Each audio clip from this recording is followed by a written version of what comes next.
रहीम। आज हम पढ़ेंगे non small cell lung carcinoma. Non small cell lung carcinoma में सबसे पहले हम पढ़ेंगे squamous cell carcinoma. Squamous cell carcinoma क्या है? They are centrally in origin. ये हमारे लंग्स के सेंटर में होता है। हमने कब पढ़ा था कि 2S जो है ये स्मॉल सेल लंग कार्सिनोमा और स्क्वेमस सेल कार्सिनोमा ये दोनों हमारे लंग्स के सेंटर में मौजूद होते हैं। ये तमाम जो कार्सिनोमास है 30% उनमें वाक़ होता है। और ये क्या है? ये कॉमनेस्ट इन स्मोकरों में सबसे जो ज़्यादा पाया जाता है। ज़्यादा कौन सा कार्सिनोमा बनता है? वो है स्क्वेमस सेल कार्सिनोमा। इसके अंदर क्या होता है? इसमें लंग्स के अंदर कैविटेशन मास बन जाता है। अब जैसे हमने पहले पढ़ा कि small cell lung carcinoma derived from neuroendocrine cells, तो ये स्क्वेमस सेल कार्सिनोमा का जो ओरिजिन है वो है ciliated columnar epithelium of bronchi, जो क्या है? जो नॉर्मल एपिथेलियम है। अब स्मोकिंग की वजह से यही एपिथेलियम के अंदर क्या होता है? मीटाप्लेजिया होता है। मीटाप्लेजिया का मतलब ये कि यही एपिथेलियम दूसरे फॉर्म को चेंज हो जाती है और उसको कहते हैं स्क्वेमस एपिथेलियम। स्क्वेमस एपिथेलियम में चेंज होता है। अब मेलिग्नेंसी की वजह से क्या होता है? एनाप्लेजिया होता है। एनाप्लेजिया का मतलब है कि यही स्क्वेमस सेल क्या होते हैं? ये अनडिफ्रेंशिएट हो जाते हैं। यही अनडिफ्रेंशिएशन की वजह से क्या होता है? मेलिग्नेंसी पैदा होती है। अब स्मॉल सेल लंग कार्सिनोमा की तरह स्क्वेमस सेल भी पैरान्यूप्लास्टिक सिंड्रोम प्रोड्यूस करते हैं, जैसे क्लबिंग। क्लबिंग आपको पता है कि it's a dome shaped nail. ये एक डोम शेप नेल है जिसमें क्या होता है? जिसमें हमारे वेज़ोडाइलेटर्स, सबसे ज़्यादा जो वेज़ोडाइलेटर है वो है TNF अल्फ़ा। TNF अल्फ़ा का सर्कुलेशन हमारी बॉडी के अंदर ज़्यादा होता है। उसी वजह से हमारा जो फॉर एग्ज़ाम्पल ये हमारा नेल है, पहले है क्लबिंग। हमने जनरल फिजिकल एग्जामिनेशन में भी पढ़ा था, आप लोगों को हमने पिक्चर दिखाई थी कि उसमें क्या होता है?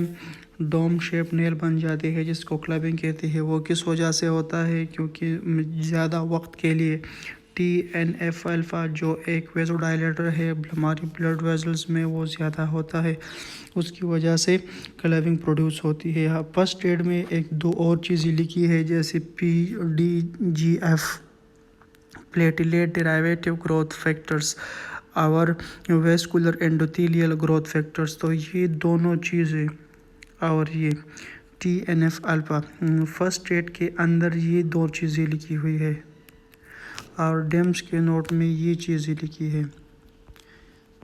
ठीक है, तो इन दोनों को आपने पढ़ना है कि ये जो प्लेटिलेट डेरावेटिव ग्रोथ फैक्टर है और वास्कुलर एंडोथेलियल ग्रोथ फैक्टर है, इन और TNF अल्फ़ा, जब भी ये तीनों हमारे बॉडी में क्या हो जाए? बढ़ जाए, तो इससे क्लबिंग होती है। It's a cause of the clubbing. और क्लबिंग के बारे में हमने पढ़ा था कि cyanotic heart disease, liver disease, uremia, bronchogenic carcinoma, bronchiectasis, interstitial lung disease और इन्फेक्टिव एंडोकार्डाइटिस और न्यूप्लेजिया और GIT की डिजीज़ जैसे अल्सरेटिव क्लोराइटिस, ये इन तमाम चीज़ों से क्या होता है? क्लबिंग होता है। अब ये और भी एक चीज़ करती है जिसको भी हमने जनरल फिजिकल एग्जामिनेशन के अंदर पढ़ा था, जैसे हाइपरट्रोपिक पल्मोनरी ऑस्टियोआर्थ्रोपैथी, जिसमें क्या होता था? जिसमें हमारे हैंड्स के जो डिस्टल एंड ऑफ रेडियल अल्नाती है वो क्या होती है? They are prolonged. और इसके अंदर क्या होता है? पीरियोस्टाइटिस होता है, ये हमने पहले पढ़ा था। और क्या होगा? इंक्रीज PTH पैराथायराइड हार्मोन ज़्यादा होगा और हाइपरकैल्सीमिया होगा। अब आप स्क्वेमस एपिथेलियम सेल को अगर आपके पास ये बातें आए, स्मोकर, सेंट्रल कैविटेशन और इंक्रीज PTH या हाइपरकैल्सीमिया, तो क्या होगा? तो आपने स्क्वेमस सेल कार्सिनोमा को फिर कभी नहीं बोलना। ठीक है, अब अब जनाब आते हैं सेल और अच्छा जी ये हो गया ठीक है ना। तो इसके बारे में ये हो गई कि स्क्वैमस सेल कार्सिनोमा। अब दोबारा एक रिव्यू करते हैं कि स्क्वैमस सेल कार्सिनोमा सेंट्रल में ओरिजिन है, 30% वाक़ होता है स्मोकर्स के अंदर है, सिलिएटेड कॉलमन एपिथेलियम के अंदर इनाप्लेजिया होता है, क्लपिंग और हाइपरट्रोपिक पल्मोनरी ऑस्टियोपैथी और इंक्रीज पीटीएच इसमें होता है ठीक है। आप जनाब आते हैं एडिनोकार्सिनोमा के ऊपर ठीक है। एडिनोकार्सिनोमा क्या चीज़ है? एडिनोकार्सिनोमा जो है ये मोस्ट कॉमनेस्ट है ठीक है। ये मोस्ट कॉमनेस्ट है, 35% होता है ब्रॉन्कोजेनिक कार्सिनोमा का। पेरिफेरल इन ओरिजिन है। एडिनोकार्सिनोमा और large cell carcinoma they are both are peripheral ठीक है। ये नॉन स्मोकर्स के अंदर है। नॉन स्मोकर के अंदर एस्बेस्टोसिस यहाँ लिखा है एस्बेस्टोस एक्सपोजर के साथ और स्कार ट्यूमर्स के साथ।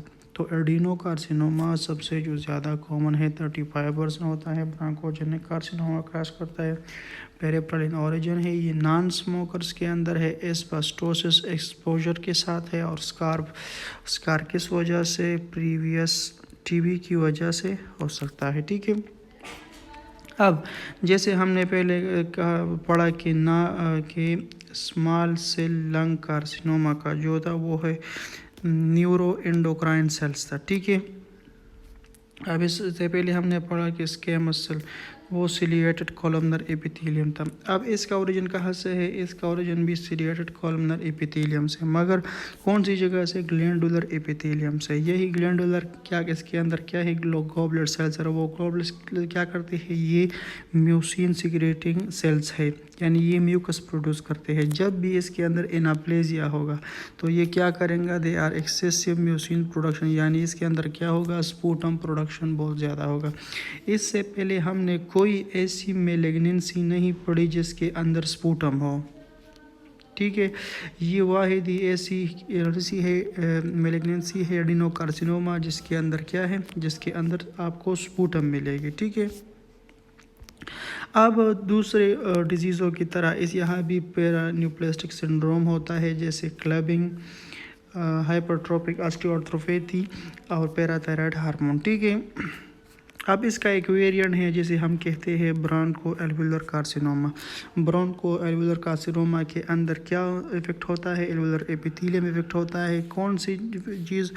टाइप 2 निमोसाइट। टाइप 2 निमोसाइट के अंदर क्या है? वो क्या काम करते हैं? They are precursor of type 1। ये टाइप 1 के प्रिकर्सर है। और दूसरा काम क्या करते हैं? सर्फेक्टेंट को प्रोड्यूस करते हैं। सर्फेक्टेंट का काम क्या है? सर्फेक्टेंट का काम यही है कि वो हमारे को सर्फेक्टेंट को कम करती है। सर्फेक्टेंट से कम करती है तो इसका मतलब ये है कि क्या होता है कि कंप्लायंस ज़्यादा होता है। तो टाइप 2 निमोसाइट को जो है वो लंग की मैच्योरेशन में भी हेल्प करती है। तो इसके अंदर क्या होती है? Type 2 pneumocyte they are affected ठीक है। अब आते हैं large cell carcinoma. Large cell carcinoma के बारे में आप बस इतना याद रखें, जितना हमारे बड़ों से हमने सुना है कि इसके अंदर कभी सवाल नहीं आएगा, लेकिन अभी बात चढ़ी है तो आपने इसको ज़रूर याद रखना है। ये 15% होता है, लीस्ट कॉमन है, स्लो ग्रोइंग है, पेरिफेरल मास है, anaplastic large cells with clear cytoplasm in central nucleus good. और उसकी प्रोग्नोसिस क्या है? Good prognosis. अगर कोई आपसे पूछे कि इन तमाम कार्सिनोमा के अंदर स्लो ग्रोइंग कौन सी है और गुड प्रोग्नोसिस किसका है, तो वो है लार्ज सेल कार्सिनोमा।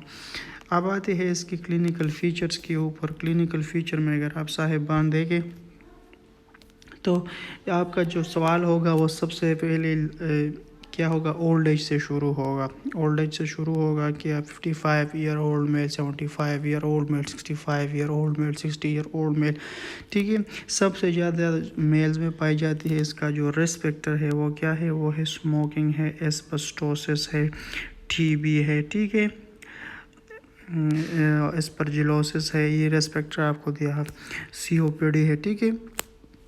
अब इसके अंदर चार किस्म की क्लिनिकल फीचर्स आपको मिलेगी। सबसे पहले वो फीचर्स आपको मिलेगी जो किस चीज़ से हो? ड्यू टू ट्यूमर एटसेल्फ, जो ट्यूमर से खुद ब खुद हो वही ट्यूमर क्या करेगा, कोई ऐसी काम करेगा जिससे एक साइन सिम्टम्स प्रोड्यूस होगा, जैसे worsening dyspnoea.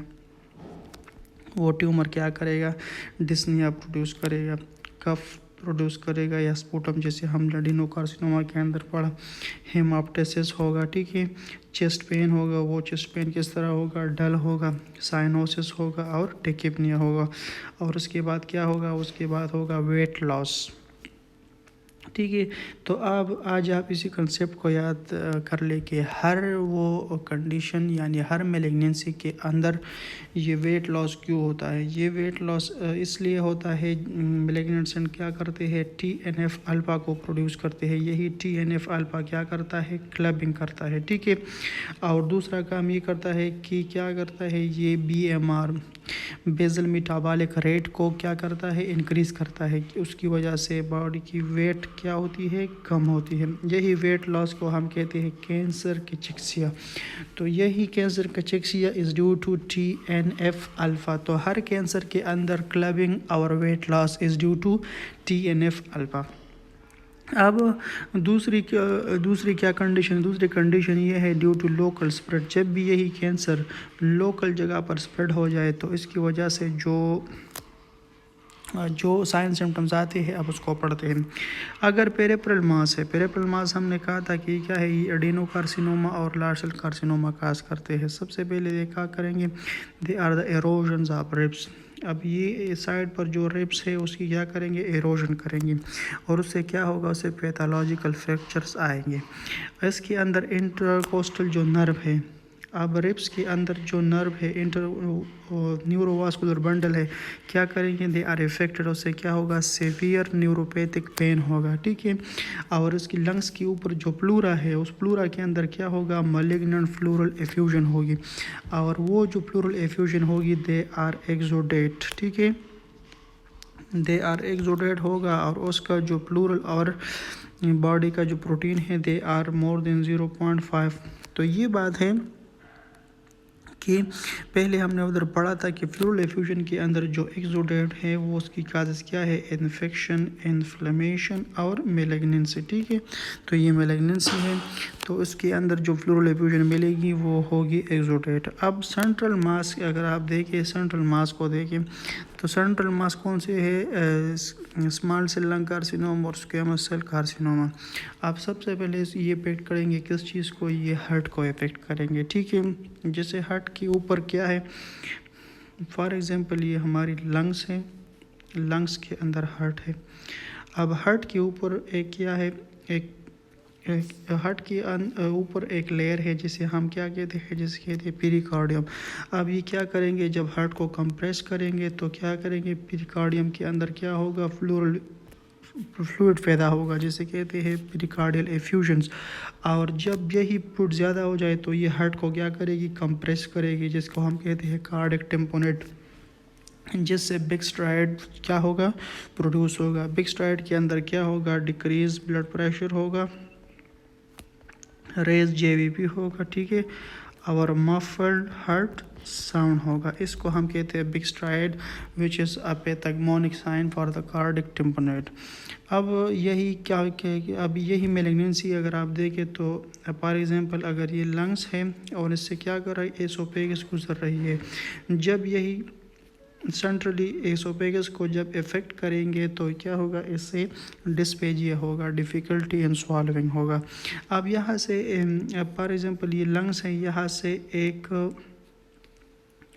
Longest cranial nerve गुजर रही है और वो कहाँ तक जाती है, वो स्टमक तक जाती है, जिसे कि हम क्या कहते हैं, जिसे हम वेगस नर्व कहते हैं। अब ये वेगस नर्व क्या करती है, जब ये इफेक्ट होगा तो गैस्ट्रिक सिम्टम्स होंगे, जैसे peptic ulcer, increase the release of HCl की वजह से।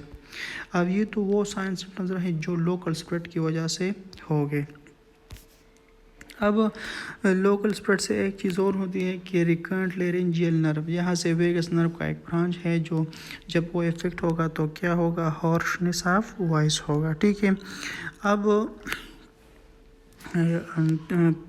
पांचवी चीज़ क्या होगी, पांचवी चीज़ होगी CVS सिंड्रोम। CVS सिंड्रोम क्या चीज़ है, CVS सिंड्रोम ये सही चीज़ है कि ये क्या करती है, यही जो आप इस पिक्चर में देख सकते हैं वो यही CVS आई हुई है सुप्रावेना केवा। ये सुपीरियर वेना केवा क्या करती है, ये सुपीरियर वेना केवा हमारे राइट एट्रियम को ब्लड लेके आती है। जब भी किसी भी लंग की पैथोलॉजी की वजह से इसमें क्या कहता है, ऑब्स्ट्रक्शन आ जाए, ऑब्स्ट्रक्शन अब जब इसकी ऑब्स्ट्रक्शन आ जाए तो उस ऑब्स्ट्रक्शन को हम कहते हैं CVS सिंड्रोम। ये सबसे पहले क्या होता है, ब्रोंकोजेनिक कार्सिनोमा में सबसे ज़्यादा होता है, थ्रम्बस में कम होता है, और ब्रोंकोजेनिक के अंदर कॉमन है और थ्रम्बस के अंदर रेयर है। और ये जब ये ऑब्स्ट्रक्ट हो जाए तो ये क्या होता है, इसे वास्कुलर इमरजेंसी। ठीक है, इस वास्कुलर इमरजेंसी है। ये क्यों वास्कुलर इमरजेंसी है, क्योंकि जब भी ये कॉन्स्ट्रिक्ट होती है तो इसके अंदर क्या होता है, इंक्रीज ICP होता है, इंट्राक्रैनियल प्रेशर ज़्यादा होता है, और जब भी इंट्राक्रैनियल प्रेशर होता है तो उसके रप्चर्स की चांसेस ज़्यादा बढ़ जाता है, और उसके साथ increase the risk of atherosclerosis बन जाता है, इसके साथ increase the risk of aneurysm बन जाता है। ठीक है, तो जब हम इसको क्या करेंगे, जब भी किसी ट्यूमर की वजह से ये कंप्रेस होगा तो CVS सिंड्रोम प्रोड्यूस होगा, और CVS सिंड्रोम की वजह से क्या होगा, एक वास्कुलर इमरजेंसी पैदा होगी, जिसके अंदर हम क्या करते हैं, अर्जेंटली स्टंट डालेंगे और रेडियोथेरेपी करेंगे। अब इसके ऊपर एक सवाल पढ़ते हैं, आप देख लें कि 67-year-old smoker presented with dilated when over the face. ठीक है, यह क्या है, ये सीवेट क्या कि फेस के ऊपर क्या होगा, डायलेटेड वेन हो गया due to the obstructions of the superior vena cava. ठीक है, नेक में भी होंगे, और अपर चेस्ट में क्या होगा, JVP होगा। Without pulsation for the last 3 months। ठीक है, he is having worsening dyspnoea, hemoptysis and weight loss. The patient is most likely suffering from CVS syndrome। ठीक है, अब आते हैं पेन कॉज ट्यूमर की तरफ। ठीक है, ये जो पेन कॉज ट्यूमर है ये क्या है, ये फॉर एग्जांपल ये लंग्स है, इसी लंग की जो एपेक्स है, that's are the apical lung tumour. ये इसी एपेक्स का ट्यूमर है जो क्या करता है, जो ब्रेकियल फ्लेक्सिस को इन्वॉल्व करता है। ब्रेकियल फ्लेक्सिस आपको पता है, ब्रेकियल फ्लेक्सिस क्या करती है, जो स्पाइनल कॉर्ड से निकलती है, जो स्पाइनल कॉर्ड से निकलती है और हमारे जो अपर लिम्ब है उसको सप्लाई करती है।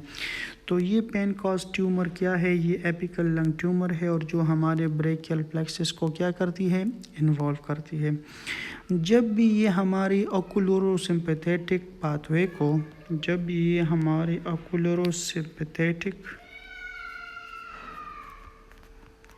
सिंपैथेटिक पाथवे को इफ़ेक्ट करते हैं तो क्या करते हैं, इससे एक सिंड्रोम प्रोड्यूस होता है जिसे कहते हैं हॉर्नर सिंड्रोम।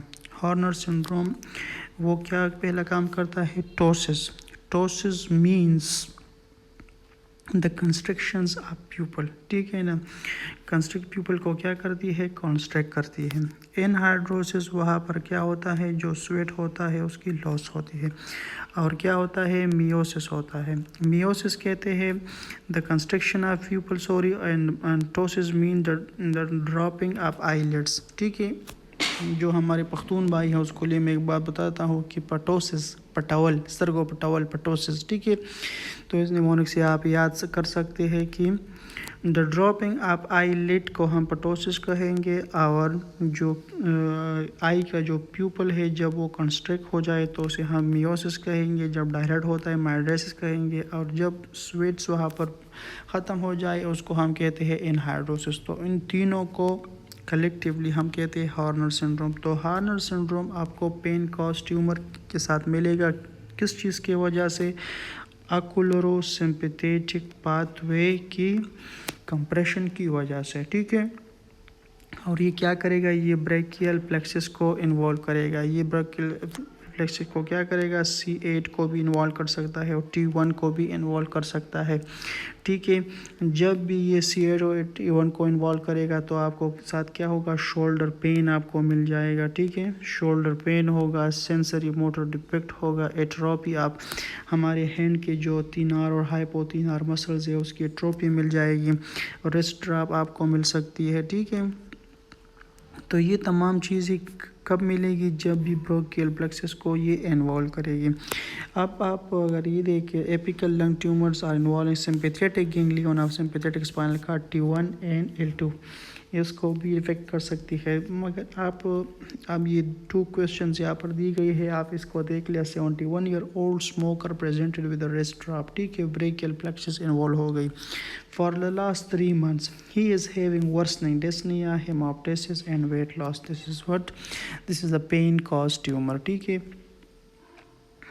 अब जी दूसरा सवाल है इसके ऊपर कि 70 year old smoker has presented with right ptosis, ठीक है, right ptosis, miosis and anhidrosis, Horner syndrome की बात हो रही है। For the last 3 months the patient is having worsening dyspnoea, haemoptysis and weight loss. तो ये क्या है, ये पेन कॉज ट्यूमर है, ठीक है जी। अब आते हैं डिस्टिंक्ट मेटास्टेसिस। यही कैंसर अगर क्या हो जाए, अगर एक जगह से दूसरी जगह पर क्या हो जाए, ये मेटास्टेसिस करे और उससे जो साइन सिम्टम प्रोड्यूस होंगे आप इसको पढ़ेंगे। ये लिम्फेटिक सिस्टम की वजह से भी फैल सकती है और ब्लड की वजह से भी फैल सकती है। सबसे पहले ये कहाँ पर फैलेगी, एप्सिलेट्रिक पेरीहाइलर लिम्फ नोड्स के अंदर, ठीक है। फॉर एग्जांपल ये लंग्स है, इस लंग के अंदर जहाँ जिस साइट पर क्या होते हैं ब्लड वेजल्स यहाँ पर दाखिल होते हैं उसको हाइलम कहते हैं। तो ये वहाँ पर जो लिम्फ नोड्स है सबसे पहले ये वहाँ पर क्या होगी, वहाँ पर मेटास्टेसिस हो करेंगे। उसके बाद फिर एप्सिलेटरल और फिर कॉन्ट्रालेटरल और फिर सुप्राक्लेविकुलर तक जाएंगे। अच्छा, जो लंग के अंदर जो सबसे पहले मेलिग्नेंसी होगी वो क्या होगी, वो ब्रेन के अंदर जाएगी, ठीक है। हमारे कैरोटिड आर्टरी के ज़रिए क्या किधर जाएगी, ब्रेन के अंदर जाएगी। और ब्रेन के अंदर क्या होगी, फिट्स और alter state of conscious produce होंगे। अब आपने ये नहीं बोलना है एमसीक्यूज़ का जो प्लस एमसीक्यूज़ के लिए बड़ी बेहतरीन पॉइंट ये है कि लंग्स से निकल के सबसे पहले ये मेलिग्नेंसी कहाँ जाएगी, तो यहाँ पर ब्रेन में जाएगी, ठीक है।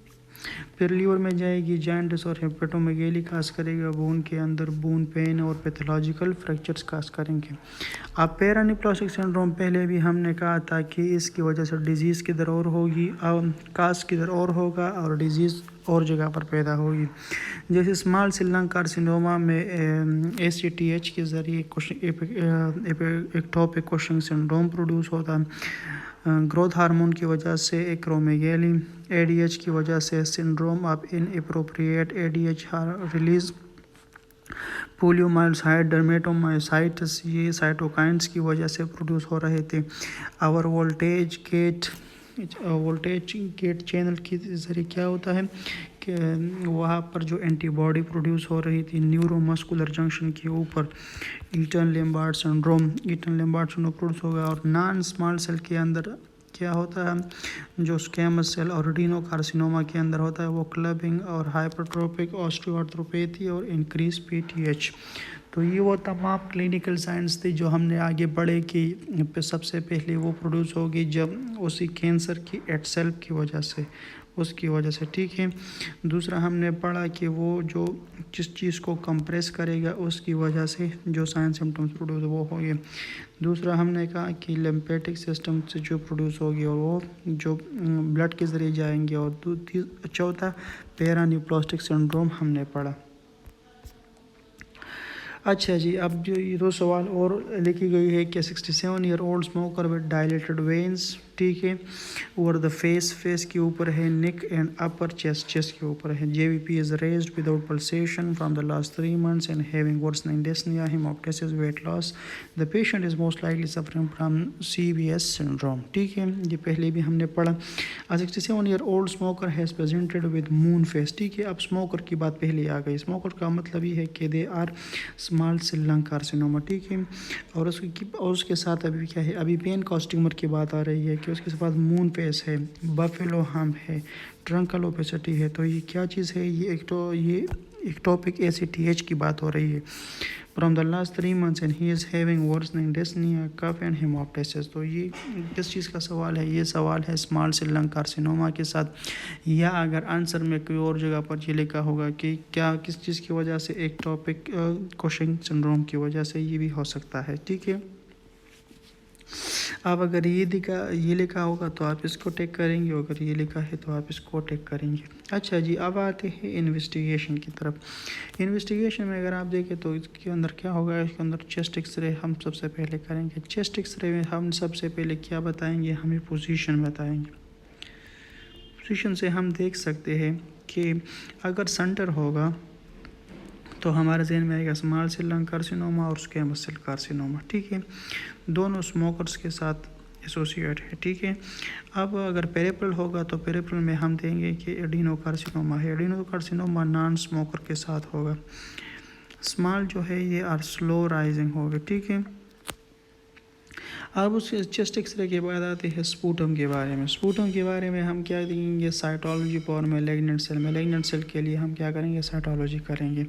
अब आती है पीएफटी के ऊपर। पीएफटी यहाँ पर नॉन स्पेसिफिक, उसका कोई रोल नहीं है। एसेसिबिलिटी क्या कर एसेसिबल करेंगे लिम्फ नोड बायोप्सी को। अब क्योंकि ये तो कैंसर है और कैंसर का जो एंड डायग्नोज बनता है और स्पेसिफिक डायग्नोज बनता है वो बायोप्सी के ऊपर बनेगा। बायोप्सी कहाँ से लेंगे, हम सुप्रा क्लेविकुलर लिम्फ नोड से बने हैं, क्योंकि वहाँ पहले हमने कहा था कि आखिर में क्या होता है, आखिर में इस जगह पर लिम्फेटिक सिस्टम के ज़रिए आती है।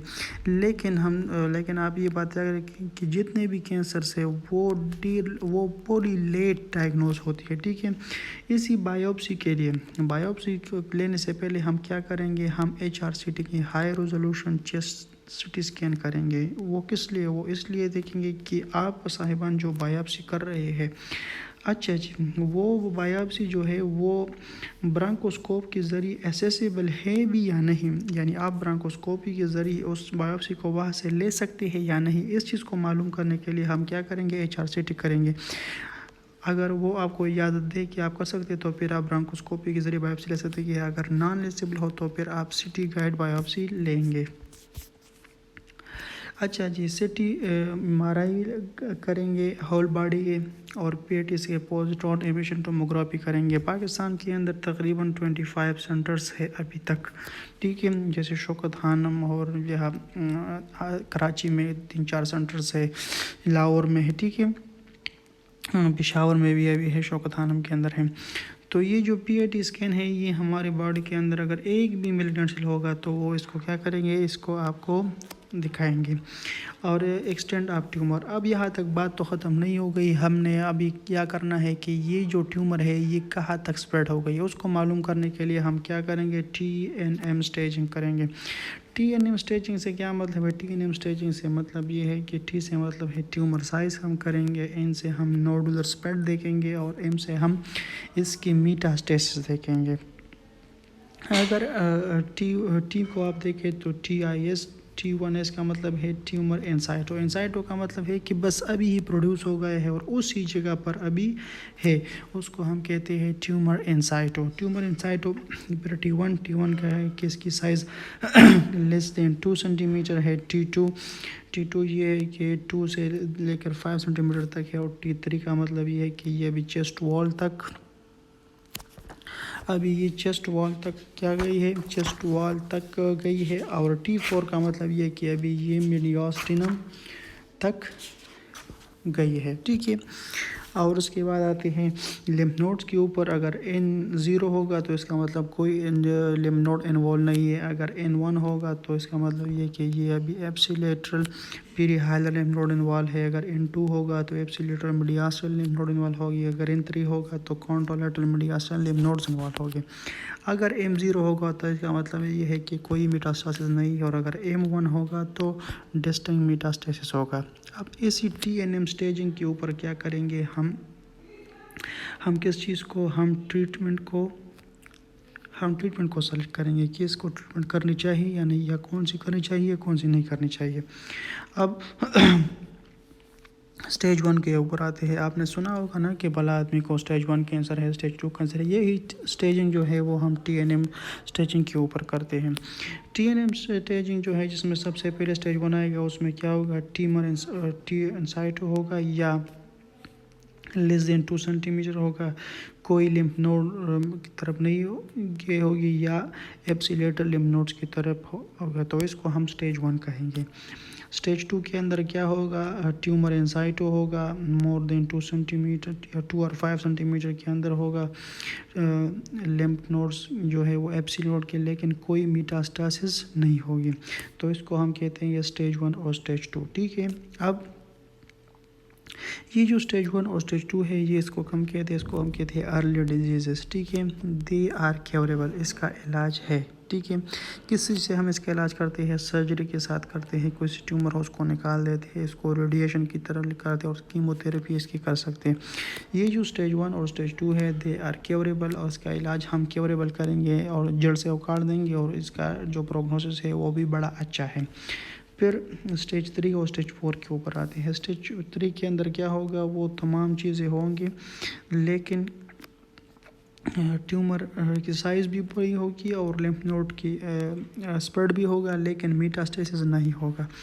और T4 के अंदर क्या होगा, T4 के अंदर ट्यूमर बढ़ेगा भी, लिम्फ नोड भी होगी और मेटास्टेसिस भी करेगा, तो इसको हम कहते हैं लेट स्टेजेस। ठीक है, ये लेट डिजीज़ है, इसका हम पैलेटिव ट्रीटमेंट करेंगे। पैलेटिव ट्रीटमेंट यही है कि हम सिर्फ इतना करेंगे कि उस साइज़ को, उस ट्यूमर के साइज़ को थोड़ा कम करेंगे।